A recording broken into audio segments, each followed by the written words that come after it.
നമ്മുടെ വയനാട് ദുരന്തം ഉണ്ടായതിനെ തുടർന്ന് ഇന്നലെ നമ്മുടെ സർക്കാരിൻ്റെ ഒരു പ്രത്യേക ഉത്തരവ് വന്നു. ശാസ്ത്രജ്ഞരാരും വയനാട്ടിൽ പോകരുത്. ഈ ദുരന്തം സംബന്ധിച്ച് എന്തെങ്കിലും പഠനങ്ങൾ നടത്തിയിട്ടുണ്ടെങ്കിൽ അതൊന്നും പുറത്തുവിടാൻ പാടില്ല. ഇങ്ങനൊരു വിലക്ക് വന്ന് എല്ലാ ശാസ്ത്രജ്ഞർക്കും സർക്കാരിൻ്റെ കീഴിലുള്ള ശാസ്ത്ര സ്ഥാപനങ്ങളിലൊക്കെ എത്തി. അങ്ങനൊരു വിവാദം ഉണ്ടായി. രാത്രിയായപ്പോൾ മുഖ്യമന്ത്രി ഇടപെട്ട് അനാവശ്യമായ ഉത്തരവ് പിൻവലിപ്പിച്ചു. എന്തായിരിക്കും ശാസ്ത്രജ്ഞർക്ക് വിലക്ക് വരാൻ കാരണം? ഈ അനാവശ്യമായ ഉത്തരവ് പിൻവലിച്ചു എന്നൊരു വാർത്തയല്ലാതെ ആ ഉത്തരവ് പിൻവലിച്ചുകൊണ്ടുള്ള ഉത്തരവ് ഞാൻ കണ്ടിട്ടില്ല. അത് ഞാൻ കണ്ടിട്ടില്ല. മുഖ്യമന്ത്രി പറഞ്ഞു എന്ന് വാർത്ത വന്നു. മുഖ്യമന്ത്രി പറഞ്ഞു എന്ന് വാർത്ത, മറ്റത് യഥാർത്ഥ ഉത്തരവാണ്. ആ ഉത്തരവ് ക്യാൻസൽ ചെയ്തുകൊണ്ട് അടുത്ത ഉത്തരവ് ഇറങ്ങണ്ടേ? അപ്പോഴല്ലേ മറ്റേ ആദ്യത്തെ ഉത്തരവ് ഇല്ലാതാകുന്നുള്ളൂ. അത് ശരിയാ. മുഖ്യമന്ത്രി പറഞ്ഞു എന്ന് പത്രക്കാരൻ പറഞ്ഞു എന്ന് പറഞ്ഞ് ടി വിക്കാരൻ പറഞ്ഞു കഴിഞ്ഞാൽ അത് ഉത്തരവാദില്ല. ഇതൊക്കെ ഈ ബ്യൂറോക്രസിയുടെ കളിയാണ്. ആ നിരോധനം നിലനിൽക്കുന്നു എന്നാണ് എൻ്റെ വിശ്വാസം. ഇനി അത് ക്യാൻസൽ ചെയ്തുകൊണ്ടൊരു ഉത്തരവ് ഇറങ്ങിയെങ്കിൽ തന്നെ പൊതുവേ ഇതുപോലെ പഠിക്കുകയും പഠിപ്പിക്കുകയൊക്കെ ചെയ്യുന്ന ആൾക്കാരുണ്ടല്ലോ, ഈ ഏടാകൂടത്തിന് പോകണ്ടെന്ന് വയ്ക്കും. പ്രൊഫസർമാർ അവർ ഈ കോൺട്രവേഴ്സിയിൽ ഏർപ്പെടാൻ ആഗ്രഹിക്കാത്തവരാണ്. സത്യസന്ധമായിട്ട് പോയി നോക്കാം, എന്തൊക്കെ സംഭവിച്ചു നോക്കാം, ഒരു ഫീഡ്ബാക്ക് എടുക്കാം എന്നൊക്കെ വിചാരിച്ച് പോകുന്നവരാണ്.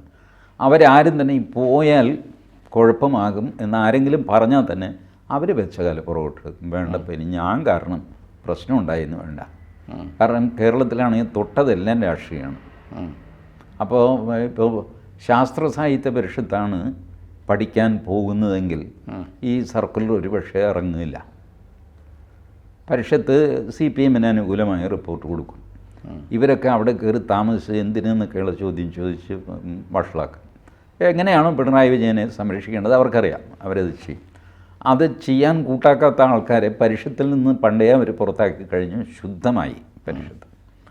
പക്ഷേ ഇതിപ്പോൾ സംഭവിക്കുന്നതെന്ന് വെച്ചാൽ എല്ലാവർക്കും ആക്സസ് ഉണ്ട്. പല നാട്ടിൽ നിന്ന് പല ആൾക്കാരും വരും. അവർ സത്യസന്ധമായ റിപ്പോർട്ട് തയ്യാറാക്കും. അത് ചെയ്തു കഴിഞ്ഞാൽ സർക്കാരിന് ദോഷം വരും. ഇപ്പം തന്നെ ഓൾറെഡി ഒരു വിവാദം നടക്കുന്നുണ്ടല്ല. കേന്ദ്ര സർക്കാർ മുന്നറിയിപ്പ് കൊടുത്തിരുന്നു എന്ന് കേന്ദ്ര സർക്കാർ, അവർ വലിയ മുന്നറിയിപ്പൊന്നും തന്നിരുന്നില്ല എന്ന് പിണറായി വിജയന് ദേഷ്യം വരികയും ചെയ്തു. ഞങ്ങൾ കേമന്മാരാണ് എന്ന് വിചാരിക്കുന്നവരുടെ അറിവിലേക്കായിട്ടാണ് ഞാൻ പറയുന്നതെന്നൊക്കെ പറഞ്ഞത്.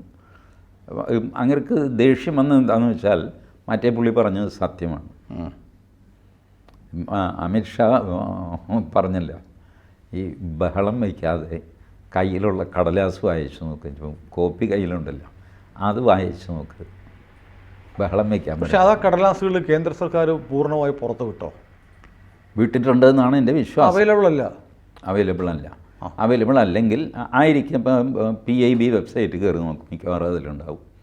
അല്ലെങ്കിൽ മറ്റേ മെറ്റീരിയോളജിക്കൽ ഡിപ്പാർട്ട്മെൻറ്റിലോ അവർക്കൊരു വെബ്സൈറ്റ് ഉണ്ട്, കാലാവസ്ഥാ വകുപ്പിന്, അതിലുണ്ട്. അതിൽ ആ ദിവസങ്ങളിൽ മുന്നറിയിപ്പുകൾ അവർ കേരളത്തിന് മാത്രമല്ലല്ലോ, മൊത്തം ഇന്ത്യയിലെ സംസ്ഥാനങ്ങളിൽ മുഖ്യമന്ത്രി അത് നിഷേധിച്ചതിന് ശേഷം ഒരു വിശദീകരണമോ മുഖ്യമന്ത്രി പറയുന്നതല്ല ശരി എന്നുള്ള ഒരു വാദമോ ഒരിടത്തുനിന്നും വന്നിട്ടില്ല.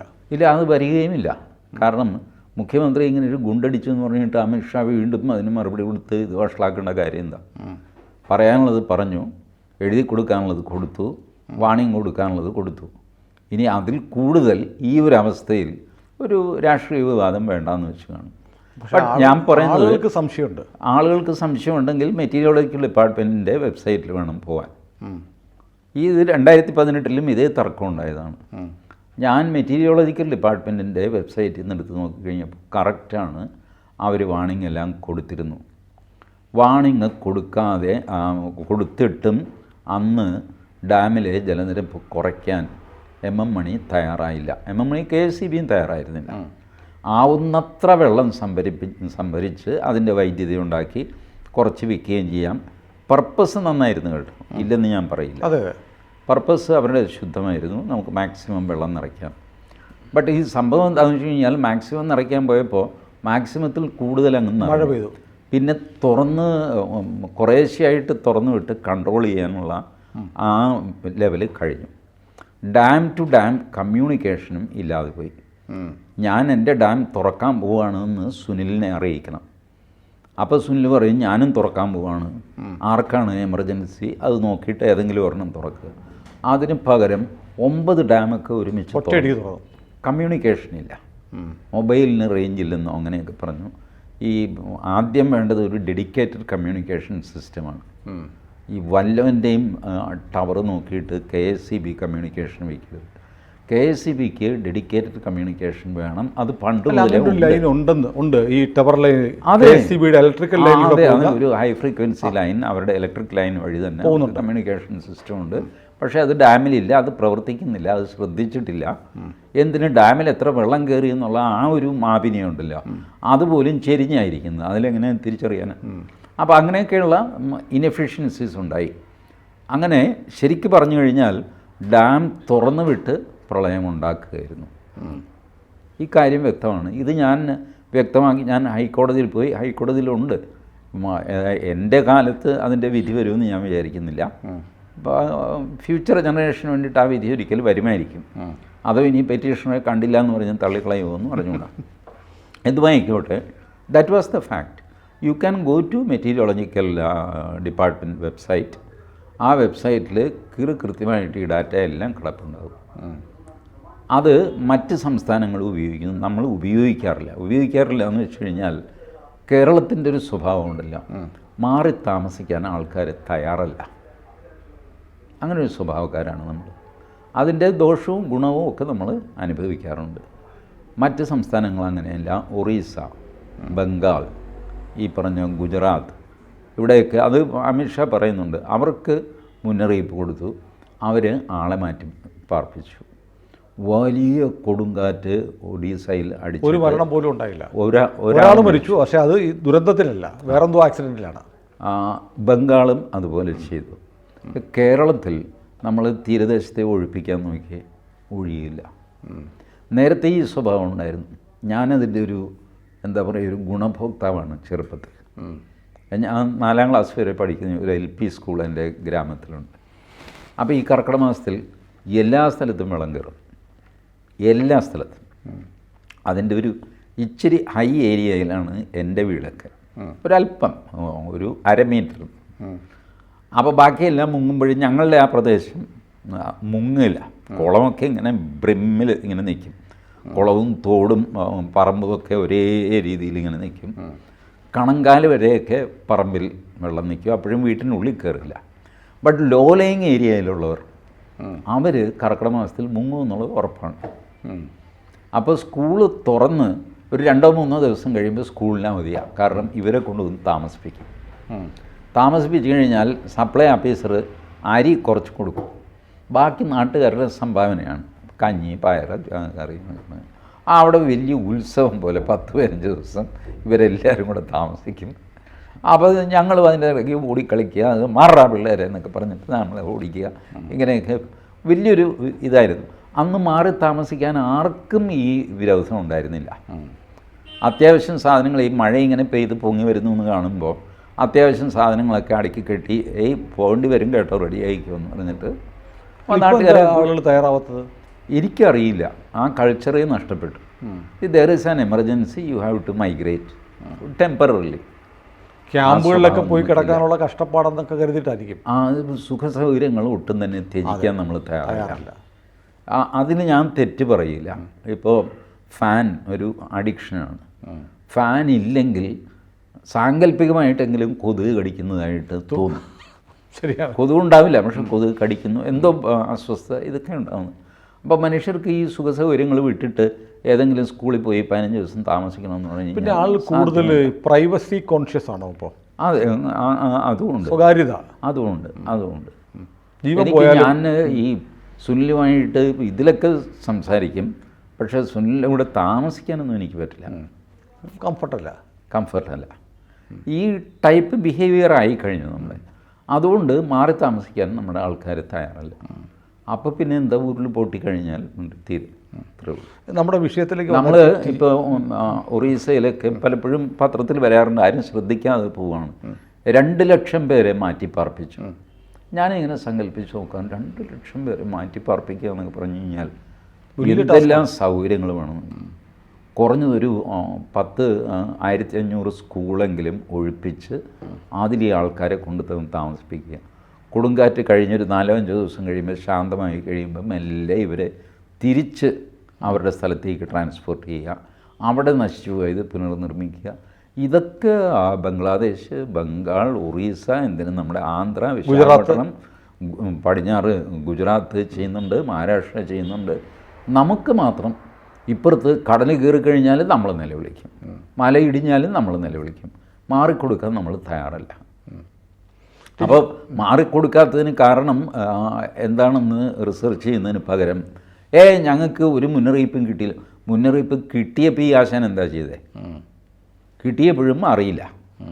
ശരി, ഇപ്പോൾ മുന്നറിയിപ്പുണ്ട് കേരളത്തിൽ. ഇപ്പോൾ എല്ലാവരും സമ്മതിക്കുന്നുമില്ല, മുഖ്യമന്ത്രി വരെ സമ്മതിക്കുന്നുണ്ട്. രാവിലെ 6 മണിയായപ്പോൾ മുന്നറിയിപ്പ് കിട്ടി. 6 മണി മുന്നറിയിപ്പ് കിട്ടി. ഇന്നിപ്പോൾ 4-ാം ദിവസമാണ്. ഈ എത്ര പേരെ മാറ്റി താമസിപ്പിച്ചിട്ടുണ്ട്? എവിടെ നിന്ന്?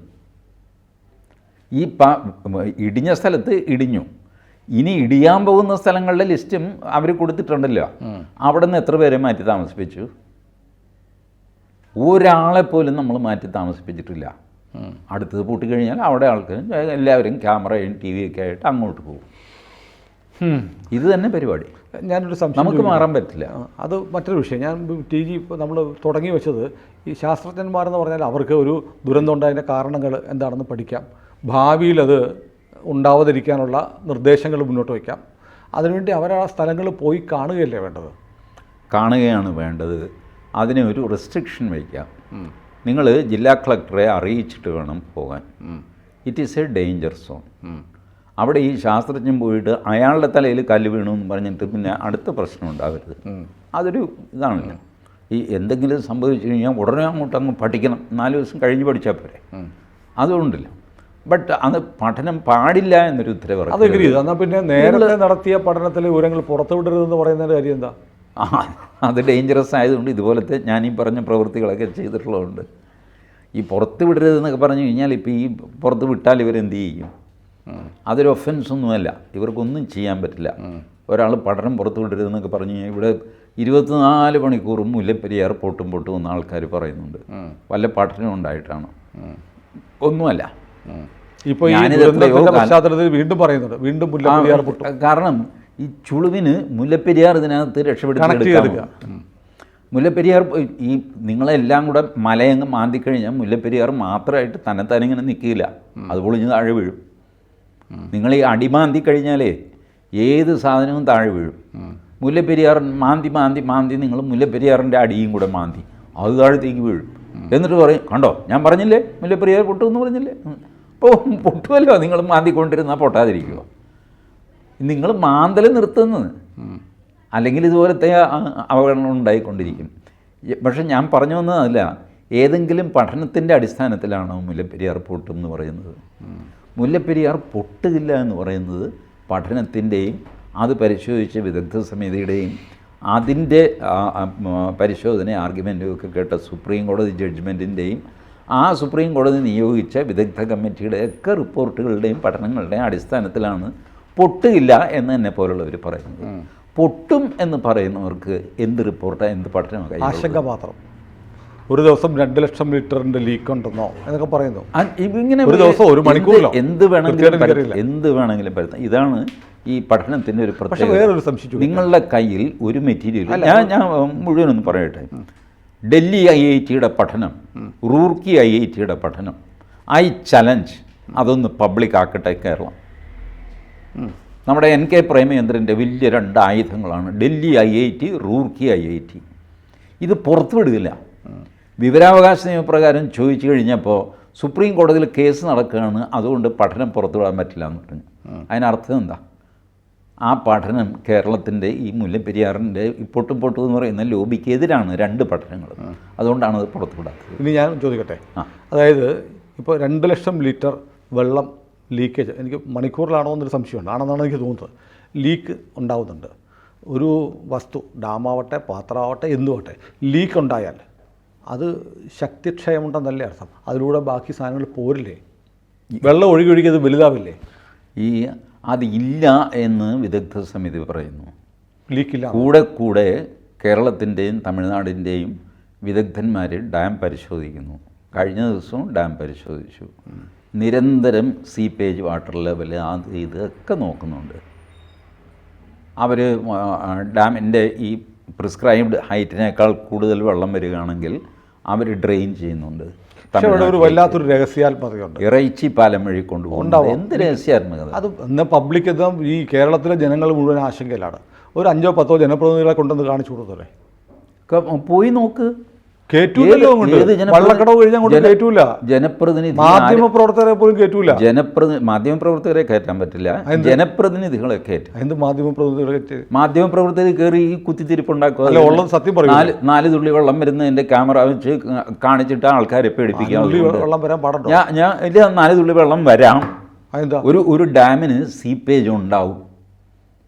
ഞാൻ പറയും, ഈ നിങ്ങൾ 2 റൗണ്ട് സുപ്രീം കോടതി വരെ പോയിട്ട് തോറ്റില്ലേ? 2 റൗണ്ട്. സുപ്രീം കോടതി ഇരിക്കുന്ന ജഡ്ജിമാർ വന്ന് കണ്ടിട്ടൊന്നുമില്ല. സുപ്രീം കോടതി ഇരിക്കുന്ന ജഡ്ജിമാർ കാണണ്ട.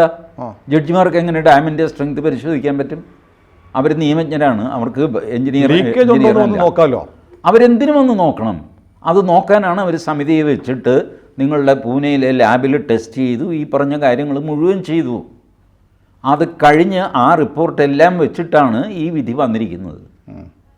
അതിൽ ഈ പറഞ്ഞ കേരളത്തിൻ്റെയും തമിഴ്നാടിൻ്റെയും എല്ലാം പ്രതിനിധികളുണ്ടായിരുന്നു. ഇത് 2 തവണ നടന്നു. 2 റൗണ്ട് ലിറ്റിഗേഷൻ, കീഴ്ക്കോടതിയിൽ നിന്ന് സുപ്രീം കോടതി വരെ. പിന്നെ കുറച്ച് വർഷം കഴിഞ്ഞപ്പോൾ വീണ്ടും സുപ്രീം കോടതി വരെ. അതെങ്ങാനും പൊട്ടിയാൽ നമുക്ക് ഇപ്പോഴും അതിൻ്റെ ഈ മച്ചിടിഞ്ഞ് വീണ് കഴിഞ്ഞാൽ എന്ത് ചെയ്യും? നമ്മുടെ ചർച്ച തന്നെ നിന്ന് പോകില്ലേ? 2 പേരും ചിലപ്പോൾ ചത്തുപോകും. Is it an argument? പക്ഷേ ആശങ്കയുണ്ട്. ആളുകളുടെ ആശങ്ക ദൂരീകരിക്കാൻ കഴിഞ്ഞിട്ടില്ല. അല്ല, ആശങ്ക നിങ്ങൾ ഉണ്ടാക്കിക്കൊണ്ടേയിരിക്കുകയാണ്. അത് ദൂരീകരിക്കാനും പറ്റില്ല. 2016 പിണറായി വിജയൻ അധികാരത്തിൽ വന്ന് ഡൽഹിയിൽ ആദ്യം നടത്തിയ പത്രസമ്മേളനത്തിൽ മുല്ലപ്പെരിയാറിനെ പറ്റി പറഞ്ഞതെന്താ? അത് കഴിഞ്ഞില്ല, ആ വിഷയം കഴിഞ്ഞില്ലേ, ഇനിയിപ്പോൾ എന്താ എന്ന് ചോദിച്ചതാണ്.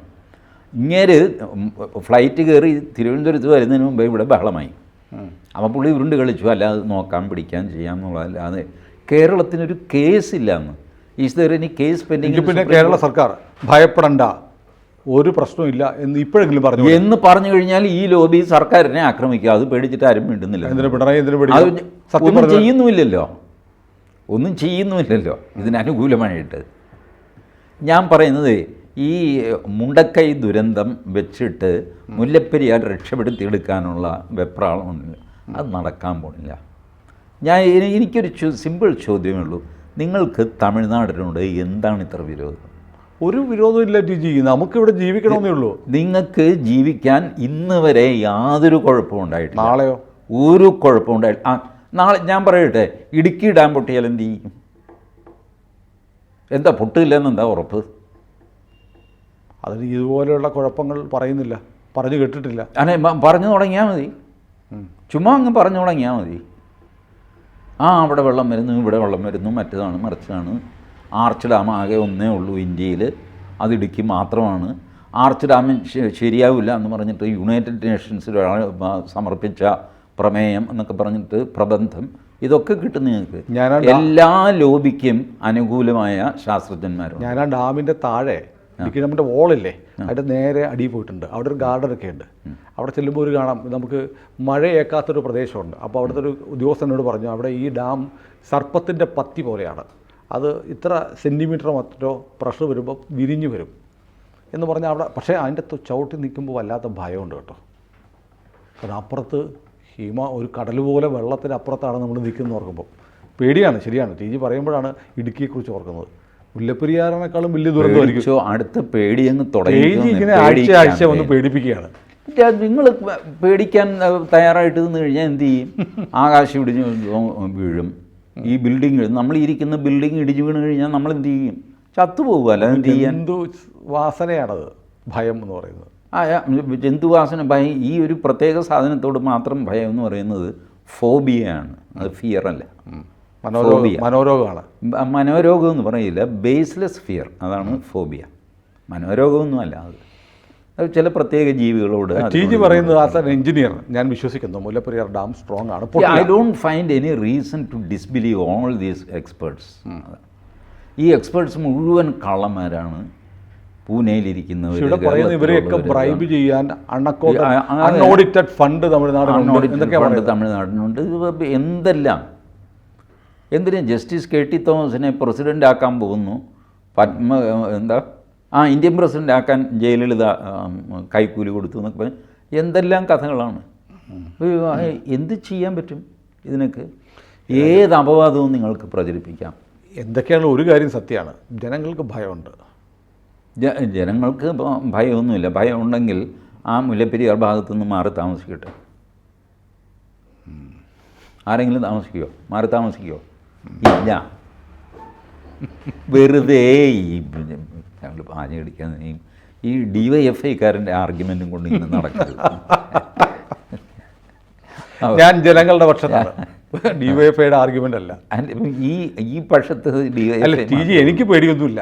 അല്ലേലും പഠന റിപ്പോർട്ട് മറൈൻ ഡ്രൈവ് മുതൽ വൈറ്റില വരെ എപ്പോഴും കടലെടുത്ത് പോകാമെന്നാണ്. മുല്ലപ്പെരിയാർ പൊട്ടിയാലും പോവും, കടലെടുത്താലും പോവും. ഇതിനൊക്കെയുള്ള സാധ്യത ഞാൻ പറഞ്ഞില്ലേ, 5ഓ 6ഓ നൂറ്റാണ്ട് മുമ്പ് ഉണ്ടായ ഒരു സ്ഥലമാണ് കൊച്ചി. അതെ, കടലിൽ നിന്ന് പൊങ്ങി വന്നതാണ് വൈപ്പിൻ. എന്തിന് നമ്മളുടെ വെച്ചൂർ, വെച്ച ഊരാണ്. അതെ അതെ അറിയാം.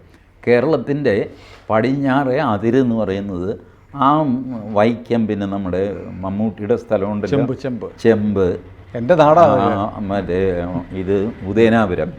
ഇത് കേരളത്തിൻ്റെ പടിഞ്ഞാറേ അതിരായിരുന്നു. അവിടം വരെ കടലുണ്ടായിരുന്നു. പിന്നെ കടൽ മെല്ലെ പുറകോട്ട് പോകാൻ തുടങ്ങി. ഒരു വലിയ സ്ഫോടനത്തിൻ്റെ ഭാഗമായിട്ട് കൊച്ചി ഉണ്ടായി. കൊച്ചിയിൽ മുളവുകാട്, താന്തോന്നിത്തുരുത്ത്, വല്ലാർപാടം, പിന്നെ അപ്പുറത്ത് വൈപ്പിൻ, എടവനക്കാട്, ഇതെല്ലാം ലോലയും അങ്ങേയറ്റത്ത് ചെറായി മുനമ്പം വരെയുള്ള സ്ട്രിപ്പ്. ഇപ്പുറത്ത് നമ്മുടെ ഫോർട്ട് കൊച്ചി പൊഴി കഴിഞ്ഞാൽ ഇപ്പുറത്ത് ഫോർട്ട് കൊച്ചി മുതൽ ഏകദേശം പള്ളൂരുത്തി, കുമ്പളങ്ങി വരെ. ഇതെല്ലാം നമുക്ക് കണ്ടാലറിയാം ഇത് കടൽ വെച്ചതാണെന്ന്. ഞാൻ എൻ്റെ വീട് വയ്ക്കാനായിട്ട് ഫൗണ്ടേഷന് കുഴി തോണ്ടിയപ്പോൾ മറ്റേ ഇത് കക്ക ഉണ്ടല്ലോ, ചെറിയ ശംഖ് പോലത്തെ കക്ക ഇത് കിട്ടിയിരുന്നു. അപ്പോൾ ഞാൻ മേസ്ത്രിയോട് പറഞ്ഞു, ഇത് കടപ്പുറത്തെ മണ്ണാണല്ലോ. അയാൾ പറഞ്ഞു അതെ, കടപ്പുറമായിരുന്നു ഒരു കാലത്ത്. കടപ്പുറമല്ല, കടലായിരുന്നു. അതിപ്പോൾ തിരിച്ച് ഒരു ദിവസം ഈ കടൽ തീരുമാനിക്കുകയാണ്, ഞാനിത് എടുത്തുകൊണ്ട് പോവുകയാണ്. 10-600 വർഷമായി ഞാൻ മാറി നിന്നിട്ട് ഒന്ന് കയറി കളിച്ചേക്കാം എന്ന് പറഞ്ഞു കഴിഞ്ഞാൽ കഴിഞ്ഞു എൻ്റെ കഥ. അത് പേടിച്ചിട്ട് ജീവിക്കാതിരിക്കാൻ പറ്റുമോ? This may happen. മൊത്തം നമ്മുടെ ഈ ഇന്ത്യൻ പ്ലേറ്റ് ഉണ്ടല്ലോ, സൗത്ത് ഏഷ്യ, ആ പ്ലേറ്റ് ഗോണ്ട്വാന എന്ന് പറഞ്ഞുള്ള ഒരു വലിയ ഭൂഖണ്ഡത്തിൻ്റെ ഒരു കഷ്ണമാണ് ഇന്ത്യയായിട്ട് മെല്ലെ ഇങ്ങ് വന്നിട്ട് ഹിമാലയത്തിൻ്റെ അവിടെ വെച്ചിട്ട് ഏഷ്യൻ പ്ലേറ്റുമായിട്ട് കൂട്ടിമുട്ടി അത് ഞെരിഞ്ഞ് അങ്ങനെ പൊങ്ങിയതാണ് ഹിമാലയം. 5000 years ago അങ്ങനെയാണ് ഹിമാലയം ഉണ്ടാവുന്നത്. കാരണം ഈ പ്ലേറ്റ് വന്ന് മറ്റേ പ്ലേറ്റിൽ മുട്ടി കഴിയുമ്പോൾ പൊങ്ങുമല്ലോ, 2 പ്ലേറ്റിൻ്റെ എഡ്ജ് ഇങ്ങനെ പൊങ്ങും. ദാറ്റ് ഈസ് ഹിമാലയം, പ്ലേറ്റ് ടെക്ടോണിക്സ്. അപ്പോൾ ഈ പ്ലേറ്റ് തിരിച്ച് ഇറങ്ങാൻ തുടങ്ങിയെന്ന് വെച്ചോ, ഹിമാലയം കടലിൽ പോയിട്ട് അവിടെ വലിയൊരു കടൽ രൂപപ്പെടും. ഇന്ത്യയുടെ വടക്ക് ഭാഗത്ത് ഇന്ത്യ തെക്കോട്ട് മെല്ലെ ഒഴുകും. പ്രകൃതിക്ക് ഇതൊക്കെ ഒരു 100, 200, 300 കൊല്ലത്തെ ജോലിയൊക്കെയാണ്. ചിലപ്പോൾ ഒരു നിമിഷം കൊണ്ടും അങ്ങനെ ചെയ്തു വരും.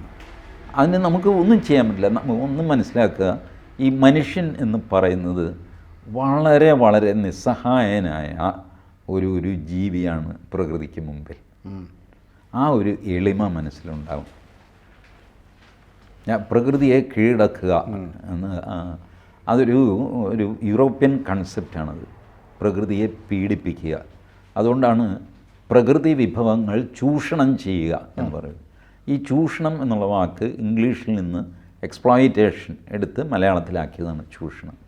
പ്രകൃതിയെ ചൂഷണം ചെയ്യുക ഒരു ഭാരതീയ സമ്പ്രദായമല്ല. പശുവിനെ കറക്കുന്ന പോലെ നിങ്ങൾക്ക് പ്രകൃതിയെ ദോഹനം ചെയ്യാം. സംസ്കൃതത്തിലൊക്കെ നോക്കി ദോഹനം എന്നുള്ള വാക്കാണ്. പശുവിനെ നമുക്ക് കറന്നുകൊണ്ടേയിരിക്കാൻ പറ്റില്ല. ഒരു ദിവസം 3 തവണയും മറ്റോ അല്ലേ കറക്കാൻ പറ്റുള്ളൂ. പാലം നിറഞ്ഞു കഴിയുമ്പോൾ നമ്മൾ കുറച്ച് കിടാവിനും കൊടുക്കും, നമ്മൾ എടുക്കും. ഇങ്ങനെ ഈ കറന്നെടുക്കുക എന്നുള്ളതല്ലാതെ ഇതിനെ കൊന്നു തിന്നാൻ തുടങ്ങിക്കഴിഞ്ഞാൽ തീരും. അപ്പം അത് ഏതായാലും ആശങ്കകൾ ബാക്കിയാണ് കേരളത്തിൽ. അങ്ങനെ ഈ ആശങ്കപ്പെടുന്നത്, അതാണ് ഞാൻ പറഞ്ഞത്, അതൊരു ഫോബിയയാണ്. അതും പാടില്ല. അല്ല, മലയാളിക്ക് ആ ഫോബിയ ഉണ്ട്. കൂൾ കമ്പോസ്ഡ് ഈ അസസ്മെൻ്റ് ഓഫ് ദ സിറ്റുവേഷൻ, അതാണ് സയൻറ്റിഫിക് ടെമ്പർ എന്ന് പറയുന്നത്. കേരളത്തിന് ഇല്ലാത്തതും അതാണ്. സയൻറ്റിഫിക് ടെമ്പർ എന്ന് പറഞ്ഞു കഴിഞ്ഞാൽ ഭാരതീയമായ കാര്യങ്ങളിലേക്ക് സാധ്യമായിടത്തോളം അതിൻ്റെ തലയിൽ കയറുക. ഇതാണ് സയൻറ്റിഫിക് ടെമ്പറായിട്ട് ഇപ്പം നിലനിൽക്കുന്നത്. അതല്ല സയൻറ്റിഫിക് ടെമ്പർ. ഈ അനാവശ്യമായ പരിഭ്രമം, ആശങ്ക, you have tested it will work. പക്ഷേ എന്ത് കാര്യത്തിനും ഭയപ്പെടേണ്ടെന്ന് ആരെങ്കിലും ഉത്തരവാദപ്പെട്ട ആള് ബോൾഡായിട്ട് പറഞ്ഞാൽ മതി. ബോൾഡായിട്ട് അങ്ങനെ എപ്പോഴും പറയേണ്ട കാര്യമില്ല. നമ്മൾ ഫ്ലൈറ്റിൽ കയറുമ്പോൾ ആരെങ്കിലും നമ്മളോട് പറയുന്നുണ്ടോ പേടിക്കേണ്ട കേട്ടോ? ആരും പറയുന്നില്ല. ഫ്ലൈറ്റ് ഇന്ന അവസരത്തിൽ പെട്ട് കഴിഞ്ഞാൽ ഇന്നതൊക്കെ ചെയ്യണമെന്ന് പറഞ്ഞിട്ട് അവർ ഡെമോൺസ്ട്രേറ്റ് ചെയ്യാറുണ്ട്. ഇപ്പോൾ പലപ്പോഴും ഡെമോൺസ്ട്രേഷനും ഇല്ല. ഉണ്ട്. But you are taking A risk. ഇതൊക്കെ കഴിഞ്ഞിട്ട് ഒരു മിഡ് എയർ കൊളീഷനിൽ ഈ ഫ്ലൈറ്റ് പൊട്ടിപ്പോയാൽ എന്ത് ചെയ്യും എന്നൊക്കെ ചോദിച്ച ഒരാൾ പേടിച്ചുകൊണ്ടിരിക്കുകയാണെങ്കിൽ പറന്ന് താഴെ ഇറങ്ങി വാതിൽ തുറന്ന് പുറത്തിറങ്ങുന്നവരെ ആ മനുഷ്യൻ പേടിച്ചുകൊണ്ടിരിക്കും. ആരെന്ത് പറഞ്ഞാലും അയാളുടെ പേര് മാറുന്നില്ല. അപ്പോൾ അതിനൊന്നും ചെയ്യാൻ പറ്റില്ല. അതിനെയാണ് ഫോബിയ. അങ്ങനെയുള്ള ഒരു വിമാനത്തിൽ കയറാറില്ല. ഒരുപാട് പേര് വള്ളത്തിൽ കയറില്ല, ബോട്ടിൽ കയറില്ല, കാരണം നീന്താൻ അറിയില്ല. പക്ഷേ ഈ കക്ഷി വിമാനത്തിൽ കയറും. അയാൾക്ക് പറക്കാൻ അറിയാം എന്നുള്ള മട്ടാണ്. ബോട്ടിൽ കയറാൻ പേടി, നീന്താൻ അറിയില്ല. ഇങ്ങനെയൊക്കെ പലവിധ കോംപ്ലക്സുകളുണ്ട്. അതിലൊരു കോംപ്ലക്സാണ് ഈ മുല്ലപ്പെരിയാർ പേടി എന്ന് പറയുന്നത്. ബട്ട് മുല്ലപ്പെരിയാറും പൊട്ടും. നിങ്ങൾ ഈ മാന്തലില്ലേ നിങ്ങളുടെ JCB വെച്ച് മാന്തി നിങ്ങൾ കേരളം വികസിപ്പിക്കുകയാണല്ലോ. അങ്ങനെ മാന്തി മുല്ലപ്പെരിയാറിൻ്റെ അടിമാന്തി കഴിയുമ്പോൾ അതും പൊട്ടും. മാന്താതിരിക്കാൻ നോക്കാം. അടിമാന്തി കഴിഞ്ഞാൽ എന്ത് സാധനമാണ് പൊട്ടാതിരിക്കുന്നത്? കൂടുതൽ വാർത്തകളും വിശേഷങ്ങളും നിങ്ങളിലേക്ക് എത്താൻ ABC മലയാളം സബ്സ്ക്രൈബ് ചെയ്യുക, ബെൽ ബട്ടണും അമർത്തുക.